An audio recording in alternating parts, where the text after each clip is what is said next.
Guys, welcome back to the channel. Today we're going to do a little review. I bought a tool from a fabricator in the Great White North. We're going to see how well it works down here in Alabama. Let's look at Carl Fisher's from Make It Custom, his profiling tool. We're going to take a look at his profiling tool. Our chief engineer spends most of his time in his machine shop, testing his automats over and over again.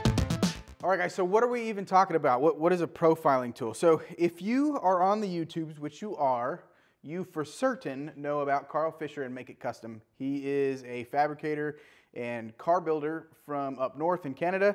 And I tell you, I've learned so much by watching that dude just over the past couple years and watch his channel grow. It's been really cool to watch. But the dude's super sharp and he like dreams stuff up like these tools. And I never in a million years thought that we could have a profiling tool for the $500 mark. That's what this kit costs, is 500 bucks. That would do the things that a Pool Max does.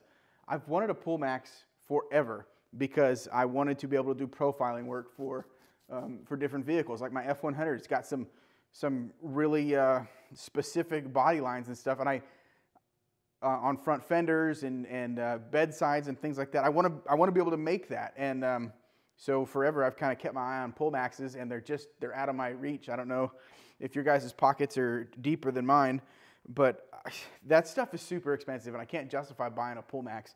But I can justify buying this if it works the way it looks like it's going to work. And the way it looks like it works on Make It Custom, on his channel, it looks awesome. It looks like it works really well. So I'm going to save you the hours that it's going to take from me putting this together, because Carl has a super intricate video on the assembly of this machine, and if you have questions on how that goes, look at his thing. Use this video to decide if you want this thing or not. I'm going to put it together, and we're going to put it through its paces and see if it does what we think it's going to do, and if it will work for just a regular dude like me. I'm not a metal fabrication guy or a sheet metal guy. I do 4-links and step notches and things like that. I'm not a panel beater. I like the sheet metal thing is something that I aspire to, and I'm brand new to it. So this is kind of going to be a low skilled entry. Like, will this tool make a guy with a limited set of skills not better but more capable, if that makes sense? So use that video for this. Do I want to buy this? So Carl, if this thing sucks, I'm gonna say it, but I don't think it will. I don't think it will at all. I think this thing is it's a awesome idea, and I think it's well executed. And I can't wait to have it hammering away.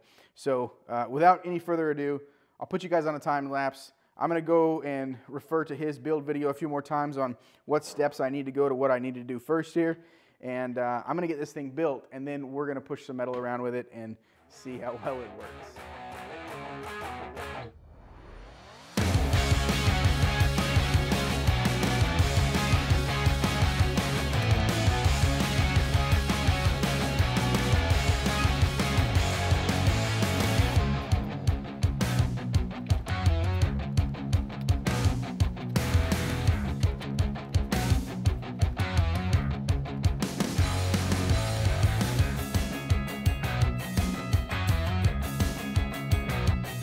Okay, I got it done. We had a small, well, no, we didn't even have a hiccup. There's a couple things I probably did wrong, but I got it figured out. His video, like the step-by-step that he did, totally worked out. One confusing thing is, so here's the unit. It is assembled now, and let me swivel this. One kind of confusing thing, in the video, he had 6 set screws in the bottom and 6 in the top, and of course, I didn't finish watching the video, so maybe he addresses it later about these at the top, but it came with 4 longer ones and then some extra non-locking nuts here. Oh, look, I smoked the the goo out of that one. But and my assumption is that is to lock this in place, or maybe they're for the bottom. I don't know. I'll finish watching the video and see what it says. But I got everything hooked up here, and I've got one of the profiles that it came with, just this little bead, and the pedal down there, it works. I have a piece of sheet metal right here, so I think we should run it through there, and this is a piece I've just been goofing around on. I think we should run it through this thing and see what it does. Now, I haven't I haven't set pressures or anything like that, so I don't know what it's gonna do. Let me turn you around here. I have no idea how this is gonna work out. Really, I don't. So we'll watch it together. We'll do it together. I'm gonna put my ears in because I'm 3/4 deaf anyways, so try not to polish that situation off. All right, gloves, les bitch mitons. Okay, now I don't have any rail or backstop on this, so as far as what it's gonna be straight or not, it's not gonna be straight, but we'll see what it does here.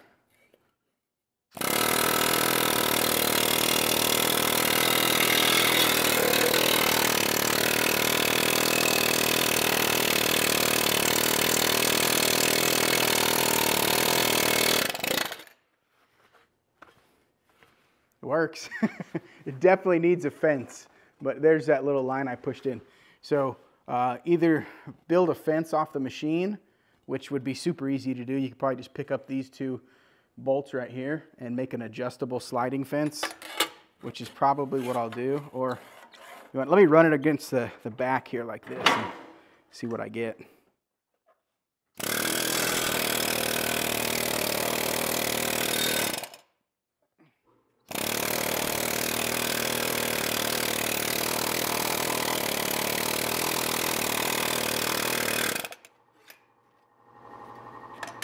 Everything's beating itself loose, so that's to be expected, I guess. So yeah, everything, this is loose anyways. Let me get an unk on it. The other ones seem to be tight.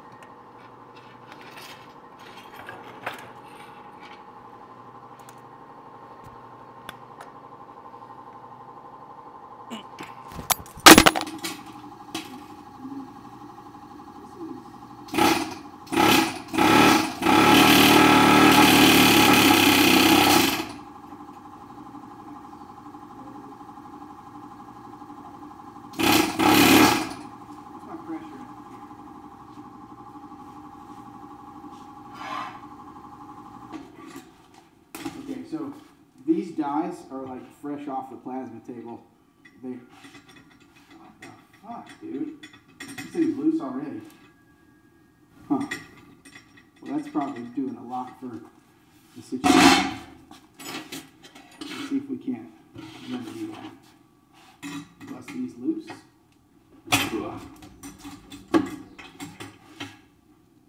Like I was saying, these are fresh off of the plasma table, and there's a little bit of a bevel in it.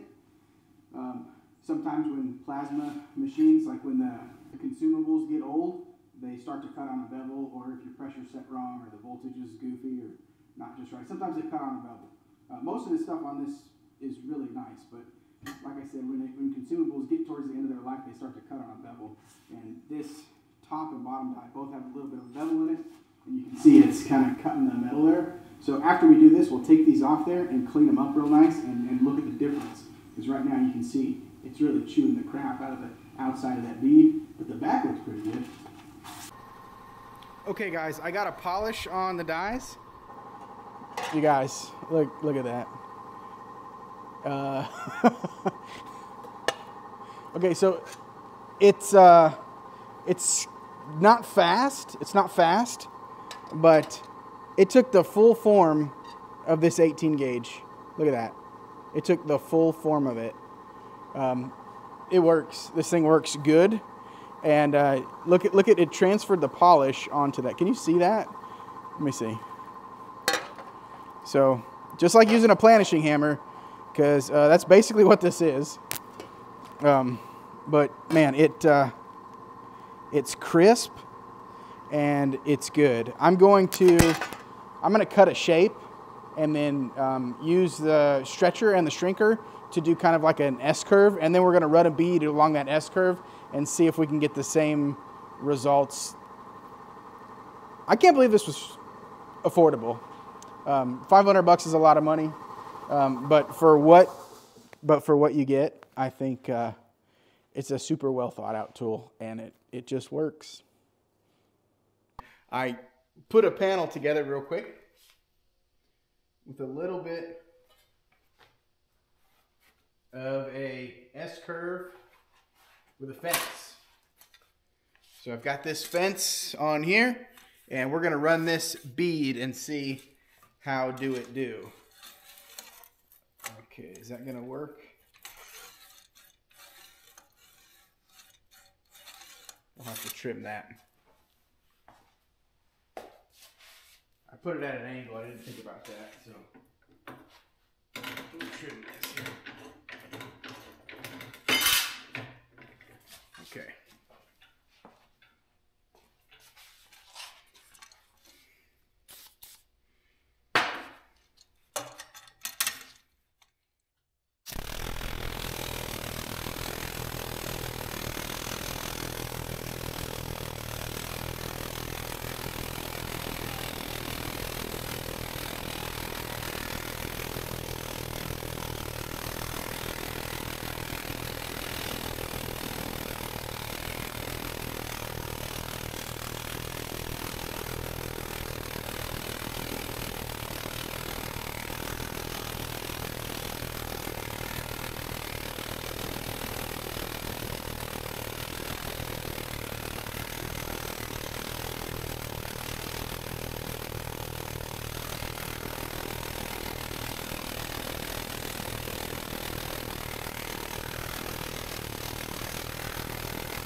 Okay, we're getting somewhere.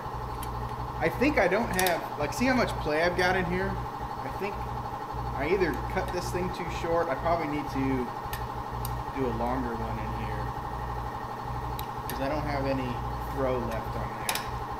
So that's one adjustment I'll probably need to make.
So it's definitely starting to stretch it right there, and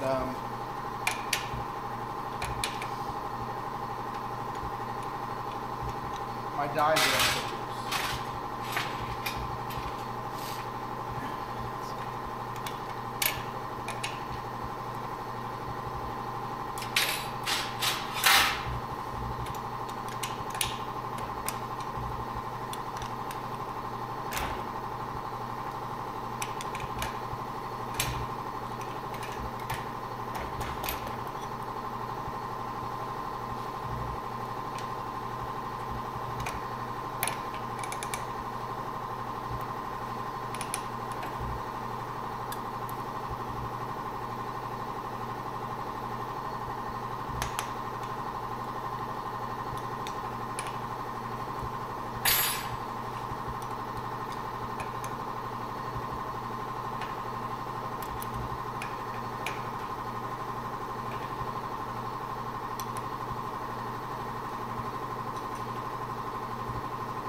Okay, it's pushing it back now. It is stretching it for sure.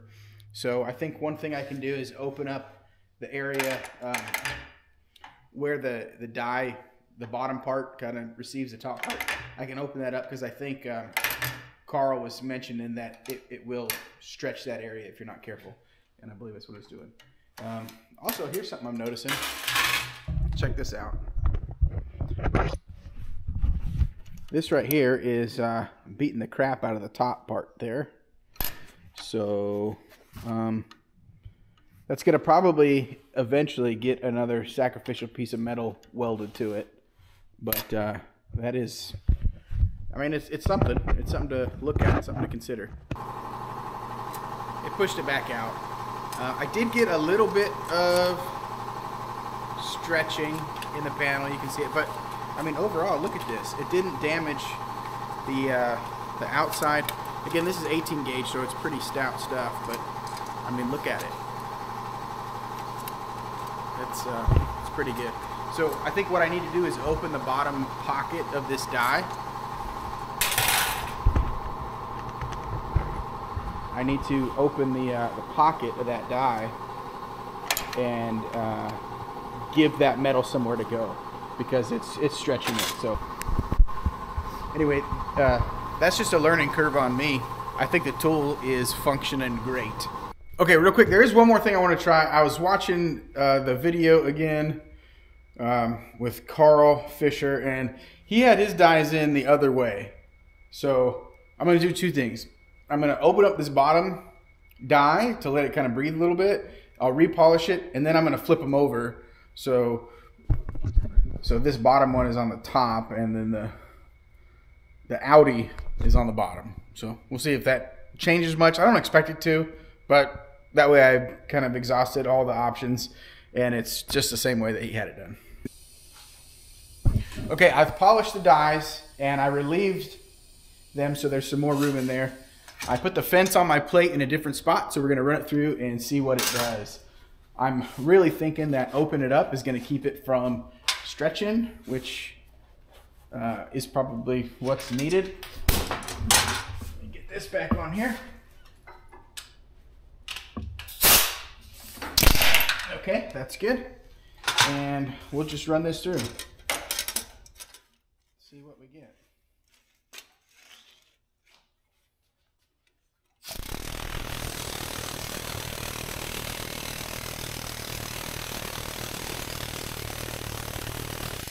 What we got is loose stuff already. Okay, this is going to be the bane of my existence. I don't know how to get this crap any tighter.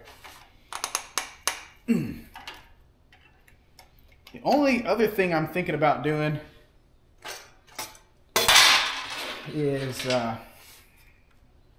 maybe through drilling it and bolting it. I can't think of anything, any other way to keep these things from moving around.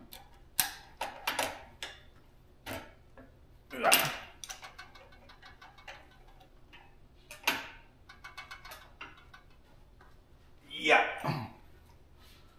So far, that's my only complaint. It's like this upper part is super tough to get locked in. These upper tension bolts for the upper die, almost impossible to keep tight so far.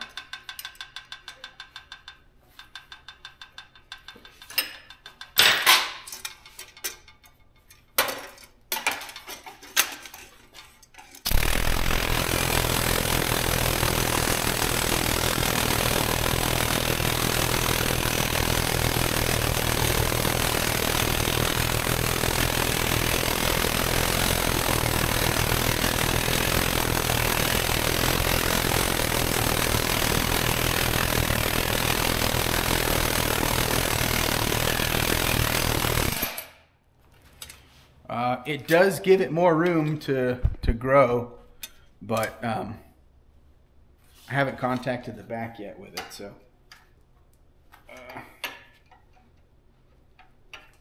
we'll just keep going.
Oh. I don't know if this is going to work. Top die's loose. That explains why it's not really hitting it too hard.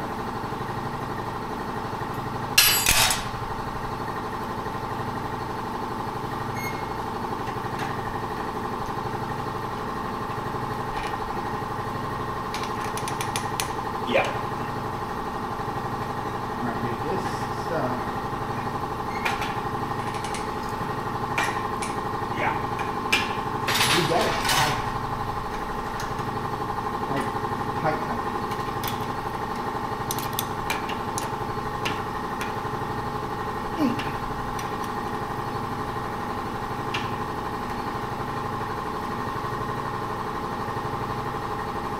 Yeah. Alright, this is tight. I'm not a small dude. It's not like I'm not putting enough ass into it. I could pull the threads off of there, and it's almost to that point. This is tight. I really don't know how to keep it from coming loose. That's my only beef so far.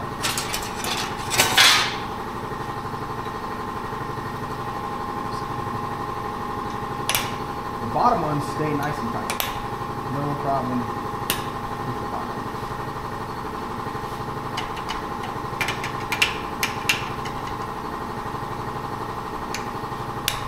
Let's see if I can't get these lined up just a touch better.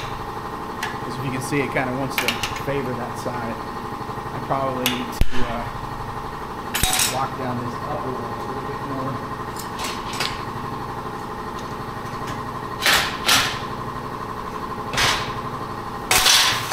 Oh, that's probably too much.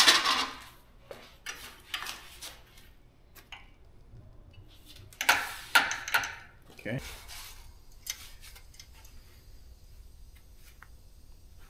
Okay, so those adjustments changed a lot. So what I did is I opened the gap up between the bottom here and I repolished it. So where the die is coming into the female part of the die, there's a gap there, because what we had on this side, this is the first one I ran, you can see it was stretching it quite a bit, and it stretched it on this side too. I mean, there's really not a lot of ways around it. It's going to stretch metal, but if you open up this receiving part of the die, it gives it somewhere to go. You want it to stretch into this area and not so much out here. So there was some deformation in the rest of the panel, but it all bent back and it stayed even. On this side, you can see, I don't know if you can see that or not, but there's a dish this way from getting this pushed. But this side didn't do that so much. It stayed pretty flat. So that definitely helped, and polishing it helped. And what I found is, so the quality of that profile is really good. I mean, for two pieces of mild steel, I mean, what else can you ask for? With this idea, this concept, there's really not much you can't do unless you're limited by the size. Like, so if you wanted to push, like, I don't know if you can see this on camera, but if you wanted to push this body line, I mean, technically it would probably do it if you had enough room on a die to make that specific body line. And then the only thing is this machine is slow. It's going to take a while. But if you're like me and you're not an expert and you're not cranking these out on a day-to-day basis for a customer, I got time. That also keeps me from screwing things up. The fact that it does work slow and I can kind of watch it and see what it's doing. So yeah, I polished those dies, I flipped them over, and I relieved the female one, and that made a lot of changes. This tool is going to be a continuation of like getting to know it and like how it works. And it's not like a Pull Max. This has been around for, I mean, months. A Pull Max has been around for 100 years. So there's all kinds of tools and everybody knows what it can do. And they got all these fancy fences and guides and all these things. We're really only limited by what we can dream up and see if it'll work. I'll say that the material thickness, this is 18 gauge. That's about all I'd want to push with this. It would probably do 16. It would take a month and a half, but 18 gauge, it works great. I mean, look at that. I mean, that is sharp. And honestly, if you're just wanting to bead roll some 16 gauge, I've used this before, a bead roller, or 18 gauge, excuse me. I do bead roll 18 gauge all the time, but like if you're doing like something real deep that needs structure, like a floor pan or something, and you want to make it out of something thick like 18 gauge, I would definitely use this. Again, your only limiting factor is going to be your throat area. Let me see. Let me grab a tape. We'll see what that is. Our throat area on this from center of profile is 4 1/4. So as long as you only need to get into a panel 4 1/4 inches, this is it. Now, nothing saying you can't make a bigger version of this, you know, and I think it would work fine. This has enough power to do it.